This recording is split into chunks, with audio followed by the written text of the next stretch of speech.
ଆଜି ଶୁଣିବା ଉପନ୍ୟାସ ଅମୃତର ସନ୍ତାନ। ଔପନ୍ୟାସିକ ଗୋପୀନାଥ ମହାନ୍ତି। ଭାଗ 33। ରୋଗଣା ମନରେ ଧାଇଁ ଆସୁଥିଲା ଦିଉଡୁ ସାଉଁତା। ଅସୁସ୍ଥ ମନ, ଘରର ଜିନିଷକୁ ମନ ହୁଏ ନାହିଁ। ଇଚ୍ଛା ହୁଏ ପରକୁ। ତରତର ହୋଇ ବାଟ କଟିଯାଏ ନ ଦିଶୁଣୁ ଦିଶେ ବନ୍ଦିକାର ପିଉଟି ମନେ ପଡ଼େ। ବାଟେ ବାଡ଼େ ଆସନ୍ତା ଅନୁଭୂତି ସେ କଳ୍ପନା କରିଯାଏ। ପାପ ହେଉ କି ପୁଣ୍ୟ ହେଉ, ହୃଦୟର ଆକାଂକ୍ଷାର ତୀବ୍ରତାରେ ତାର ଭବିଷ୍ୟତକୁ ଦିବ୍ୟ ଦୃଷ୍ଟି ହୁଏ। ସେ ଭାବିଯାଏ, ଗୋଟାଏ ଜୀବନରେ ଅଗଣିତ ଜୀବନ ଏହିପରି ବଞ୍ଚେ ମଣିଷ। ଚଳଚ୍ଚିତ୍ର ପରି ଆସେ, ସବୁ ଆସେ, ସବୁ ଯାଏ। କେତେ ଅତୀତ, କେତେ ଭବିଷ୍ୟତ, ଯାହା ତାର ସ୍ଥୂଳ ଦିନଗଣରେ ଘଟି ନାହିଁ, ଘଟିକି ନାହିଁ, କି କେହି ଜାଣେ ନାହିଁ। ଭାବର ଉଗ୍ରତାରେ, କଳ୍ପନାର ଚାପରେ ଟଳିଟଳିକା କେତେଥର ସିଧାବାଟରୁ ଓଲଟି ପଡ଼େ, ଗଡ଼ି ପଡ଼େ ନିତିଦିନିଆ ବ୍ୟକ୍ତିତ୍ୱର ଗାଡ଼ି। ସୁସ୍ଥି ତାର ନାହିଁ, ଆକାଂକ୍ଷା ଦିଏ ନାହିଁ। ଅଥଚ ଛନ୍ଦାଛନ୍ଦି ଧରାଧରି ଆକାଂକ୍ଷାର ଜାଲରେ ଏତେ ବଡ଼ ଆଖିଦରସା ସୃଷ୍ଟି। ଦିନକୁ କେତେଥର ବାୟା ହୁଏ ମଣିଷ, ସେଥିରେ ବି ସୁଖ ପାଏ। ଘରକରଣା ସଜେଇ ରଖି ସୁଖ ପାଏ, ପୁଣି ତାକୁ ଓଲଟେଇ ଦେଇ ସୁଖ ପାଏ। ଅସ୍ଥିର ମଣିଷ, ଅଥଚ ସ୍ଥାଣୁ ସେ ମଣିଷ ଜୀବନର ଗତି, ମରଣର ସ୍ଥିତି। କି ବିଚିତ୍ର ସେ! ସେଇ ଛାଏଟା, ପିଉଟି, କେବଳ ନାରୀ, ଗୋଟାଏ ପ୍ରକାର ଦେହ। ପୁୟୁର ଯାହା, ପିଉଟିର ତାହା। ସେହି ଦେହଟା, ମା'ର ଯାହା, ଭାରିଯାର ତାହା। ନିତି ତାହା ସଙ୍ଗେ ପରିଚୟ ଜନ୍ମ ହୋଇଥିଲା। କ୍ଷୀରକୁ ହାତରେ ଧରି ଖାଇଥିଲା, ସେହି କ୍ଷୀର ପୁଣି ଭୋଗ କଲା। ସନ୍ତାନ ହୋଇ ଆସି ସନ୍ତାନ ଉପଜେଇବାକୁ ସେହି ଭୂଇଁରେ ମଞ୍ଜି ବୁଣିଦେଲା। ଅଥଚ ପିଉଟି, ସେ ପୁୟୁ ନୁହେଁ। ଦିଉଡୁ ସାଉନ୍ତାର ଅସ୍ଥିର ମନରେ ପିଉଟି ପୁୟୁଠୁ ଭିନ୍ନ। ପୁୟୁ କେଉଁ ଅତୀତ ଜୀବନର, ପିଉଟି ଆଜିର। ଦେହର ଅଣୁ ବଦଳି ବଦଳି ବାହାର ରୂପ ଭିତରେ ନୂଆ କଳେବର ହୋଇଛି। ମନର ଅଣୁ ନାହିଁ, ସେ ପରିବ୍ୟାପ୍ତ ଶକ୍ତି, ସେ ସ୍ୱାଧୀନ, ସେ ଖିଆଲି। ଆଜିର ମନରେ ପୁୟୁ ଭୁଲି ହୋଇଯାଇଛି, ବିକି ହୋଇଯାଇଛି ହାଟରେ ବିକା ସରିଥିବା ପସରା ପରି। ବାଟରେ ବିକିଲା ପସରା ପରି ଆଜି ପୁୟୁ ନାହିଁ। ଲାଉତୁମ୍ବାରେ ବାସି ଆଦି ଆଉ ଠୁଙ୍ଗାରେ ବୁଜୁଳିରେ ଦିନକର ପାଥେୟ ସ୍ୱରୂପ ମାଣ୍ଡିଆ କନ୍ଧା ଓ ହାଣ୍ଡି ବାନ୍ଧି ବାଡ଼ିରେ ଲଟକେଇ ବାଡ଼ି କାନ୍ଧି ସେ ବାହାରିଥିଲା। ଅଣ୍ଟାରେ କୌପୁନୀ, ଶୋଇବାକୁ ଭୂଇଁ ହିଁ ଯଥେଷ୍ଟ। ଗଲାବେଳେ ବାଟରେ ଶୁଖିଲା କାଠ ଦିଖଣ୍ଡ ଭାଙ୍ଗି ନେଇ ଶିଆଳି ଡୋରରେ ସେହି ବାଡ଼ିରେ ସେ ଝୁଲେଇ ନେବ। କାନ୍ଧରେ ଟାଙ୍ଗିଆ ପଡ଼ିଛି। ବଳିଷ୍ଠ ଦେହରେ ରୋଗର ଚିହ୍ନ ନାହିଁ। ବାଟ ପାଇଁ ବିଦେଶ ନାହିଁ, ସେ ନିଶ୍ଚିନ୍ତ। କେବଳ ତାର ଖିଆଲ।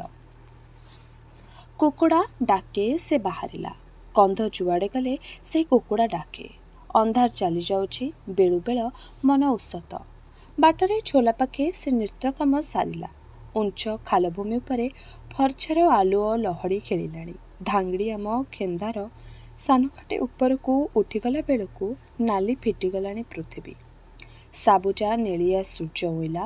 ଦୂରରେ ଦିଶୁଛି ମିଣିଆ ପାୟୁ। ମିଞ୍ଜି ମିଞ୍ଜିକା କ୍ଷେତର ତାସ ଧୂଳି ଖାଲି ଅବିର ପରି। କିନ୍ତୁ ଦିଉଡୁ ସାଉନ୍ତକୁ ସକାଳ ନୁହେଁ, ତାର ଅନୁଭୂତିରେ ଥିବା ଦେଖିବାର ପରଶ ନାହିଁ। ପ୍ରକୃତିର ଏତେ ବଡ଼ ହଲ୍ଲୋଳମୟ କଳରବ ଆଉ ବିପ୍ଳବ ସେ କେବଳ ପାଖେଇ ପଡ଼ିଛି। ଦିଉଡୁର ମନରେ ଛାଇ ନେଉଟା ବେଳର ବଣ, ନିଛାଟିଆ ବଣ। ଚୈତରେ ଶିକାର କରିବାକୁ ଆସି ନୂଆ ଜନ୍ତୁ ସଙ୍ଗେ ହାବୁଡ଼ା ହାବୁଡ଼ି ହେଲା ପରି ସେ ପିଉଟିକୁ ପହିଲି କରି ଦେଖୁଛି। ତାର ପାଦ ବାଜି ବାଟ ଖସି ଖସି ପଛେଇ ଧାଇଁଲା ବେଳକୁ ପୁଣି ସେ ଦୃଶ୍ୟ ବଦଳି ଯାଉଛି। ଶାଳବଣକୁ ପିଠି ଆଡ଼େଇ ଦେଇ ଝୋଲାକୂଳରେ ମିଣିଆ ପାୟୁ ଲୋକଙ୍କର ଯେଉଁ ଶିକାର ଚାଉଣି, ସେଠିକି ବାରମ୍ବାର ପିଉଟି ଆସୁଛି, ପିଉଟି ଆସୁଛି। ତାହାରି ସମ୍ପର୍କରେ ସମୟର ଘଡ଼ି। ସେହି ଘଡ଼ିରେ ସ୍ଥାନର ଦୃଶ୍ୟ, ବାହାର କିଛି ନୁହେଁ, ସବୁ ଭିତର।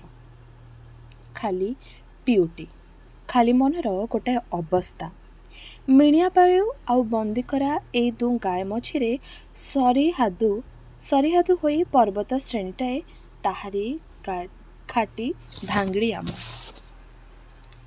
ପର୍ବତର ଉପରଟା ଚଟାଦମକ ଉପରେ ବି ଚଲାବାଟ ପଡ଼ିଛି ଗାଁକୁ ଗାଁ।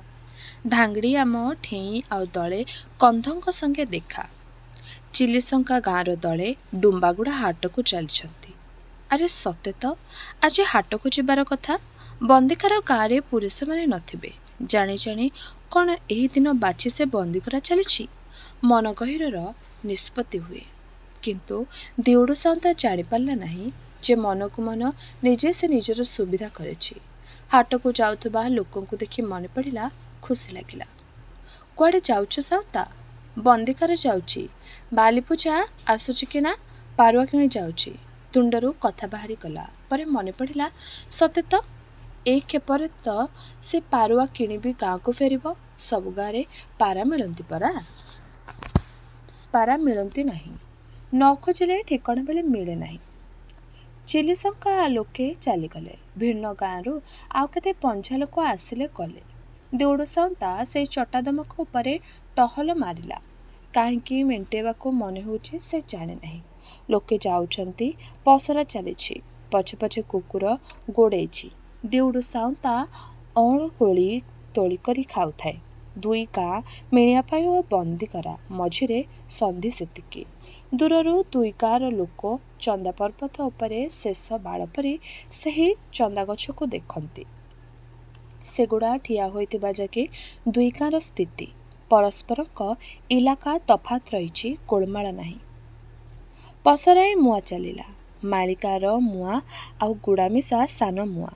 ଦିଉଡୁ ଭାବିଲା, ଉଠାଣି ଚଢ଼ିଲା ପରେ ଯଥେଷ୍ଟ ବିଶ୍ରାମ ତାର ହେଲାଣି। 2 ପଇସାକୁ 24 ଗଣ୍ଡା ମୁଆଁ ତୁମ୍ବାରେ ପୁରାଇଲା। ପିଉଟି ପାଇଁ କାମରେ ଆସିବ ପରେ। ଗଡ଼ାଣିରେ ଗଡ଼ି ପଡ଼ିଲା ବନ୍ଦିକାର ଆଡ଼କୁ। ମୁଆଁ କିଣିବାକୁ ଅପେକ୍ଷା କରିଥିଲା ବୋଲି କହିଥିଲେ ସେ ଅବିଶ୍ୱାସ କରିଥାନ୍ତା। ଗଦବା ଗୁଡ଼ା ଗଲା। କନ୍ଧ ବସ୍ତିକୁ ସଦର ବାଟ ଛାଡ଼ିଦେଇ ନିଜ ଇଚ୍ଛାରେ ସେ ସିଧା ବାଟ କାଟିଦେଲା ଅନ୍ଧୁଣିଙ୍କ ଗାଧୁଆ ତୁଠ ବାଟେ।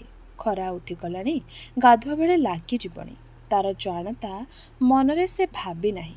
ଝୋଲାରେ ପାଣି ଚବର ଚବର ଶୁଭୁଛି, ପାଟି ଶୁଭୁଛି। ଝୋଲାର ବାଙ୍କ ଉପରେ ଲୁଗା ସିଝଉଛି, ଚୁଲିର ଧୂଆଁ ଉଠୁଛି। ଟିକିଏ ଉପର ବାଟେ ଦିଉଡୁ ସାଉନ୍ତା ପଶିଗଲା। ଯାଇ ବୁଲିଗଲା ସେ ପାଖର ଗାଧୁଆ ତୁଠ ପିଠି ଆଡ଼କୁ। ଦିଉଡୁ ଦେଖିଲା ପିଉଟି ଆସୁଛି।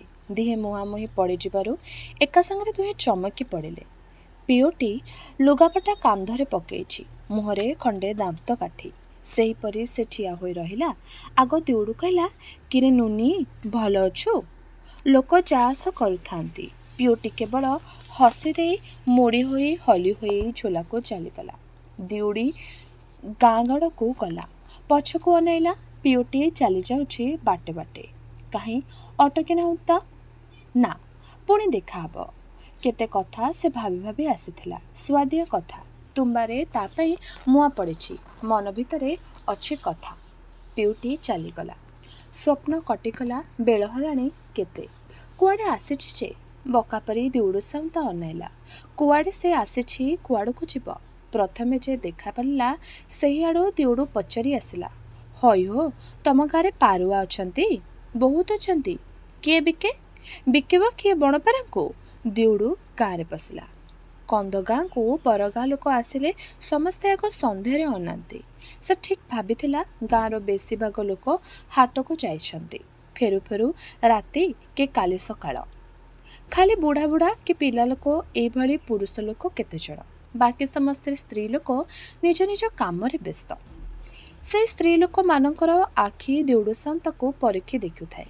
ତାର ଭଉଣୀକୁ ଏ ଗାଁରେ ବିବାହ କରିବାକୁ ସେ ପୁରା ଉପଯୁକ୍ତ ମନେ କଲା ନାହିଁ। ପୁଣି କେଉଁ ମୁହଁରେ ସେ ଆଇଛି? ବିନା ନିମନ୍ତ୍ରଣରେ ଟିଙ୍ଗୁ କନ୍ଧର ପିଣ୍ଡାରେ ଯାଇ ଦିଉଡୁ ବସି ପଡ଼ିଲା। କାହା ଘର କାହା ପିଣ୍ଡା ବୋଲି ପଚାରି ବୁଝି ଦୋଦପାଞ୍ଚ ହେବାରୁ କନ୍ଧ କରଜ ନଥାଏ। ବସି ପଡ଼ିଲା। ଶୁଖିଲା କାଠ କେତେ ଖଣ୍ଡ ଥୋଇଦେଲା। ପଥର ଗୋଟେଇ ଆଣି ଚୁଲି ତିଆରି କଲା। ଏଣିକି ସେ ଗାଁର ଅତିଥି। ପିଲାମାନେ ଆସି ସେଇ ନଡ଼ବଡ଼ ହେଲେ। ଘରଣୀମାନେ କଥା ନ କହି ତୁନିତାନି ଦୁଆର ମୁହଁ ପାଖେ ଆଣି ଚାଉଳ ପରିବା, କୁକୁଡ଼ା ଡିମ୍ବ ଥୋଇ ଦେଇ ଗଲେ। ଦିଉଡୁ ସାଉନ୍ତା ରୋଷେଇ ବସାଇଲା। ଏ ଗାଁରେ ତାର ଭୋଜି ପରି, କାରଣ ରାନ୍ଧିବାକୁ ଭୋଜି ଭାତ ମିଳିଛି। ରୋଷେଇ ଚାଲିଥାଏ। ସେହି ଗୋହିରୀ ବାଟେ ପିଉଟି ଆସିଲା। ଥଟ୍ଟା କରି କହିଲା, ତମକୁ ରାନ୍ଧି ବି ଆସେ? ଦିଉଡ଼ୁ କହିଲା, କ'ଣ କରିବା, ତୁମେ ତ ଭାତ ଗଣ୍ଡାଏ ଦେଲ ନାହିଁ, ଆସି ମାଗିଲ ନାହିଁ। ପିଓଟି ହସିଲା, ମାଗିଲେ ମିଳିବ? ମାଗିବାକୁ ତ ମନ କଲ ନାହିଁ, ସେ କଥା ପଚାରି ଲାଭ? କଣେ କରି ଅନେଇ ଦେଇ ଦିଉଡ଼ୁର ଛାତି ଭିତରେ ନିଆଁ ଲଗେଇ ଦେଇ ପିଓଟି ଚାଲି ଯାଉଥିଲା। ଦିଉଡ଼ୁ ଲେଉଟି କହିଲା, ଶୁଣିଯା, କେଉଁଠି ଅଛ? ହେ, ସେ ବାଙ୍କ ବୁଲିଗଲେ ଯେଉଁ ଘରଟା, ସେଇଟା ଆମ ଘର। ଆଉ କିଏ କିଏ ଅଛନ୍ତି? ମା ଅଛି। କାହିଁକି, ଅଟକେଇ ଦେଲ, କିଛି ଦେବ କି? ପିଓଟି ହସିଲା। ଦିଉଡ଼ୁ ତାର ଲାଉତୁମ୍ବା ଓଟାରିଲା, କିନ୍ତୁ ସାନ ସାନ ପିଲଗୁଡ଼ାଏ ନେଇ ଅନେଇ ଠିଆ ହୋଇଛନ୍ତି। ସମସ୍ତଙ୍କୁ ମୁଆଁ ଦେଲେ ପିଓଟି ପାଇଁ କ'ଣ ରହିବ? କେତେ କଥା ସେ କହିପାରିଥାନ୍ତା, କିନ୍ତୁ କଟମଟ କରି ଚାହିଁଛନ୍ତି ପିଲାଗୁଡ଼ାକ। ଆର ଗାଁର ପିଲା, ଗାଳି ଦେଇ ହେବ ନାହିଁ। ସେମାନଙ୍କୁ ବଡ଼ ବଡ଼ ଆଖି କରି ଦିଉଡ଼ୁ ଅନେଇଲା, କିନ୍ତୁ ସେମାନେ ଓଲୁ ପିଲା। ତାର ଦୃଷ୍ଟି ତାଙ୍କର ସରଳ ଆଖି ଆଗରେ ହାରିଗଲା। ହାତ ଖଲ ଖଲ ହେଉଛି, କିନ୍ତୁ ମୁଆଁ ବାହାର କରି ଦେଉ ହେଉନାହିଁ। ପିଲାଗୁଡ଼ାଙ୍କୁ ବିଷ ଦୃଷ୍ଟିରେ ଅନେଇ ଅନେଇ ଦିଉଡ଼ୁ ପ୍ରତିଜ୍ଞା କଲା, ଏଥିରୁ ଗୋଟିଏ ମୁଆଁ ସେ କାହାରିକୁ ଦେବ ନାହିଁ। ସବୁ ପିଓଟି ଖାଇବ, ସବୁ। ତାପରେ ତରତର କାମ, ରୋଷେଇ ସରୁନାହିଁ। କାଠଗୁଡ଼ା କଞ୍ଚା ଓଦା, ମାତ୍ର ହାଣ୍ଡିରୁ ପାଣି ମରୁ ନାହିଁ, କାମ ବାକି। ତରତର ହୋଇ ଦିଉଡ଼ୁ ଚୁଲିରେ କାଠ ଖଞ୍ଜି ଲାଗିଲା। ଦୁଆରେ ଆଖିରୁ ଦରଦର ପାଣି ବୋହିଲା। ସେ ପାଖରୁ ଥଟ୍ଟା ଶୁଭିଲା, କେମିତି ମ, ରୋଷେଇଟିଏ ହାତରେ ରଖି ଶିଖିନାହାନ୍ତି? ଭଉଣୀଟା ସେମିତି ଓଲି ହୋଇଥିବ, ନହେଲେ ଆମ ଗାଁକୁ ନଦେଲେ କାହିଁକି? ସବୁ ସହିବାକୁ ପଡ଼ିବ କେବଳ ପିଓଟି ପାଇଁ। ସେ ଯାହା ଭାବୁ, ତାର ଯାଏ କେତେ? ଲୋକେ କହିବେ ଲୋକଙ୍କ ମୁହଁରେ ବାଡ଼ବତା ନାହିଁ। ହାଣ୍ଡିରେ ମାଣ୍ଡିଆ ପେଜ ଫୁଟିଲାଣି, ପରିବା, କୁକୁଡ଼ା ଡିମ୍ବ, କନ୍ଥା ସବୁ ଏକାଠି।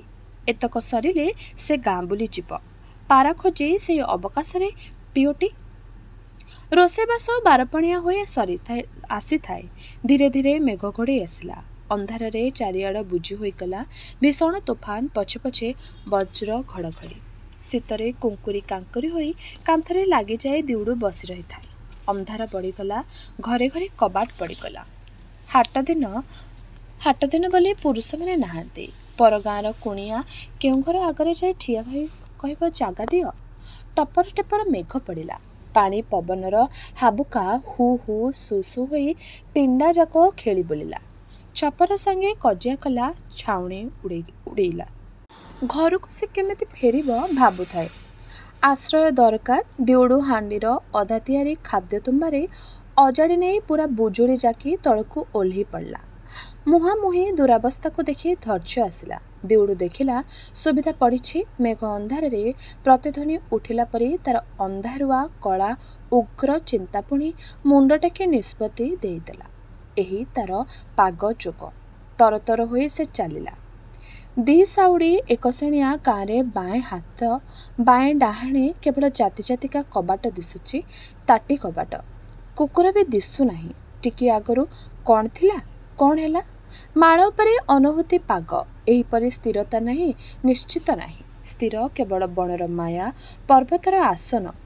ଦିଉଡ଼ୁ କବାଟ ବାଡ଼େଇଲା। ବାଙ୍କ ବୁଲିଯାଇ, ହେଇ, ସେଇଟା ପିଓଟିର ଘର। ଜବାବ ନାହିଁ। ପାଟି କଲା, କିଏ ଶୁଣୁଛି? ବାରମ୍ବାର କବାଟ ଉପରେ ଚଢ଼ାଉ କରି ଲାଗିଲା। ତାର ଏତେ ଟିକିଏ ବୋଲି କୁଣ୍ଠା ନାହିଁ। ମନେ ମନେ ଭାବି ଭାବି ସେ ପିଓଟିକୁ ଅଧିକାର କରିସାରିଛି। ତାର ଦଖଲ ଆସିଛି, ତେଣୁ ତାର ଲଜ୍ଜା ନାହିଁ। ପିଓଟି କବାଟ ଫିଟେଇ ଦେଲା। 7 ଜନ୍ମର ଚିହ୍ନା ଜନ ପରି ଅଭିମାନ କରି ଦିଉଡ଼ୁ କହିଲା, ଏତେ ବାଡ଼ଉଛି, ଜବାବ ନାହିଁ? ଅନ୍ଧାର ଘର ମଝିରେ କାଠଗଣ୍ଡିରା ଗଦା ହୋଇ ନିଆଁ ଜଳୁଛି, ଧୂଆଁ। ପିଓଟି ପଛେ ପଛେ ତାର ବୁଢ଼ୀ ମା କାବା ହୋଇ ଅନେଇଛି। ଖୋଲା କବାଟ ବାଟେ ହା ହା ହସି ଶୀତୁଆ ପବନ ପଶି ଆସିଲା। ପିଓଟି କବାଟ ବନ୍ଦ କରିଦେଲା। ଥିରି ଥିରି ସ୍ନେହରେ କହିଲା, ମୁଁ ତ ବସିଛି। ତୋଫାନ ହେଲା, କହିଲି, କୁଆଡ଼େ ଗଲେ? ତମେ ତ ମିଣୁଆ ପାଉଁ ଗାଁର ସାଉଁତା। ସେଇଆ ଭାବିଲି, ସାଉଁତାର ଘରେ ନ ରହି କାହିଁକି ଆସିବ ଆମ ଗରିବ ଘରକୁ? ପିଓଟି ତାର ମା'କୁ ଚାହିଁଲା। ଦିଉଡ଼ୁ ସାଉଁତାର ପରିଚୟ ସେ ଦେଇସାରିଛି। ଦିଉଡ଼ୁର ଦେହରେ ହାତ ମାରି ପିଓଟି କହିଲା, ଆହା, ଓଦା ହୋଇଯାଇଛ? ଆମେ ତମ ପରି ସାଉଁତା ନୋହୁଁ, ଗରିବ ଲୋକ। ଆମ ଘରେ କୁଣିଆ ପରି ହେଲେ ଆମେ ଚର୍ଚ୍ଚା କରି ଜାଣିବୁ ନାହିଁ। ରଖ, ଭାର ବୁଜୁଳି ଥୋଇଦିଅ, ଆସ, ସେକି ହୁଅ। ପିଓଟି ହସିଲା। ଦିଉଡ଼ୁର ହାତ ଧରି ଘୋଷାରି ନେଲା ନିଆଁ ପାଖକୁ। କହିଲା, ଏଠି ଲାଜ ନାହିଁ। ମା ଝିଅ ଦିଉଡ଼ୁ ତିନିହେଁ ବସିଲେ ନିଆଁ ପାଖରେ। ପିଉଟିର ମା ସାଙ୍ଗେ ସାଙ୍ଗେ ଦେଉଡ଼ିର ପରିଚୟ ନାହିଁ ମାଡ଼ି ମାଡ଼ି ପଡ଼ୁଥାଏ। ପିଉଟି କହିଲା, ଏଇ ମୋର ମା, ଆମେ 2 ଜଣ ମାଇପି ଲୋକ ଏ ଘରେ। କଥା କହିବାକୁ ତାର ମା ଗୋଟାଏ ବିଷୟ ପାଇଲା। କହିଲା, ହଁ ବାପା, 2ଟା ମଣିଷ ମୋଟେ, ଆଉ ଆମର କେହି ନାହିଁ। କହିଲି, ପିଉଟି, ବାପ ତ ଗଲା, ଆଉ ଏ ବିଦେଶରେ କାହିଁକି? ଚାଲେ ଯିବା। ଆସିଲୁ। ଏତେ ଅଳିଅଳିରେ ପିଲାଦିନଠୁ ବଢ଼େଇଛି, ଏତେ କଷ୍ଟ ଥିଲା ତାର ଭାଗ୍ୟରେ। ଯାହା ହେଉ, ପରଦେଶରେ ରଜା ହେବାଠୁ ନିଜ ଦେଶରେ ଭିକାରୀ ହେବା ଭଲ ନା, କ'ଣ କହୁଛ ବାପା? ଗଡ଼ ଗଡ଼ କରି ପିଉଟିର ମା କହି ଲାଗିଲା, ସେ କେତେ କଥା।